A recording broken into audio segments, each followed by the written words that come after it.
Legendary US reporter Carl Bernstein, who was famous for exposing the Watergate scandal, he has said that White House insiders have told him that Biden's debate debacle was not at all uncommon or unusual. In fact, people working with the US president are used to him having glitches. Have a listen to what he told CNN.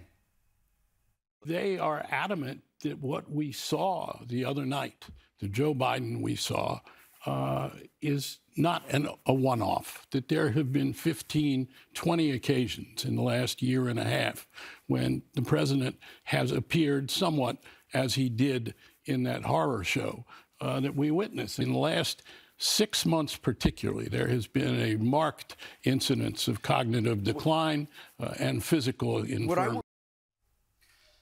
That's not really a surprise, is it? We kind of knew that, but now he's admitting that they've known that the whole time. Sorry, did he just say 15 to 20 instances in the last year? I mean, you know, that's not a bad hit per week. It's not a bad hit rate. But and this has been the funniest thing about all of it, is that we've known, and surely they have known for a very long time. Well, he says now but they it's do, been yep. covered up, right? Correct. And what you saw in the debate, and we've talked about whether or not this was, of course, a deliberate tactic, but what you saw in the debate, because Biden is so often hidden away from the cameras, he's done the fewest press conferences of pretty much any president ever. So he doesn't come out and talk to the press. He doesn't come out and talk to the public. He doesn't talk unless he's got a teleprompter in front of him. And even then he buggers it up, which we'll get to in a second. But what you saw last week was the first time in a long time where Biden had to be put in a situation where he had no notes, no teleprompter. It was him, a piece of paper, a pen, a glass of water, and Donald Trump. And he utterly failed. There's nowhere to hide anymore because it was just laid completely bare. Like, even if you had your CNN blinkers on for the last 4 years, you turned CNN on Thursday night and it was like horror movie right there on my TV. Like, there's no point of escape from it now. But we've seen all the excuses that Biden and his team have come up with over the last few days. We had the excuse from his team that the reason he looked so bad and sickly and whatever at the debate on Thursday night was because the CNN makeup artists had put too pale a powder on him, so it made it look like he was too sick. They also concurrently claimed that he had a cold and that's why he sounded croaky, even though he came out the next day and looked fine and dandy and sounded fine and dandy. Well, Biden himself has now offered another explanation. I'm sort of wondering which one it really is, but he says, I decided to travel around the world a couple of times, around the world in 80 days or something. I don't know, he thinks he's in a movie. Shortly before the debate, he said at a campaign fundraiser in Virginia, I didn't listen to my staff, he said, and then I almost fell asleep on stage. It's not an excuse, but an explanation. You're the president. The president. And he nearly fell asleep on stage.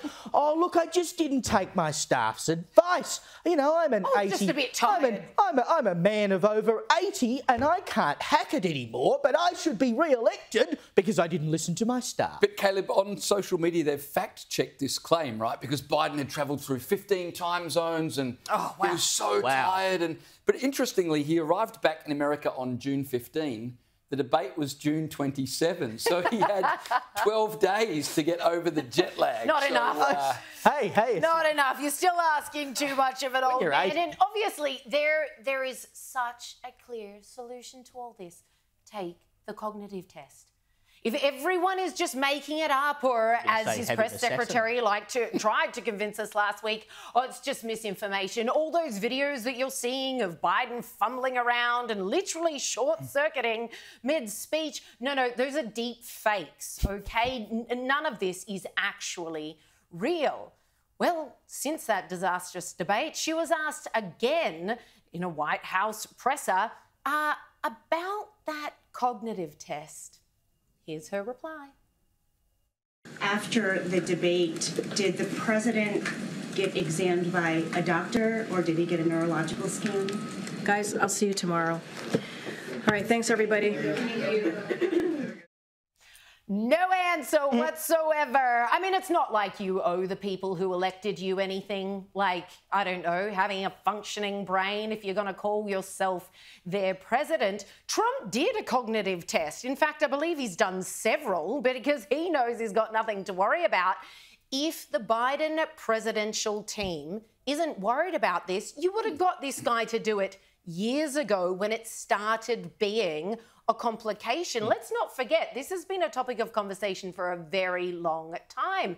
Check out this instance where Biden was asked on air back in 2020. This is 4 years ago. Have you or will you take a cognitive test? Specifically, have you taken a cognitive test? No, I haven't taken a test. Why the hell would I take a test? Come on, man. That's like saying you, before you got in this program, if you take a test where you're taking cocaine or not, what do you think, huh? Are you a junkie? What do you say to President Trump? What kind of response is that? That is so good. But see, clearly it was already a sensitive topic. Yeah. Hence the question. But that's his response. Instead of just saying, yeah, no, I'm completely But you watch fine. that I'll do video. as many tests as you His like. biggest problem is not dementia, it's pride. But you watch that video, right? And watching that particular clip, you might well say he doesn't look like a man who needs a cognitive test. He actually looked quite together the there. signs were already there. They were, definitely. But compare that in 2020 to what we see now. Like, his decline over the last 4 years, let alone what was happening before that, has been immense. But there's another part to this, because Bernstein also said that the White House have been managing Biden so that all of his engagements are between 10 a.m. and 4 p.m. because that's when they get cognizant Joe.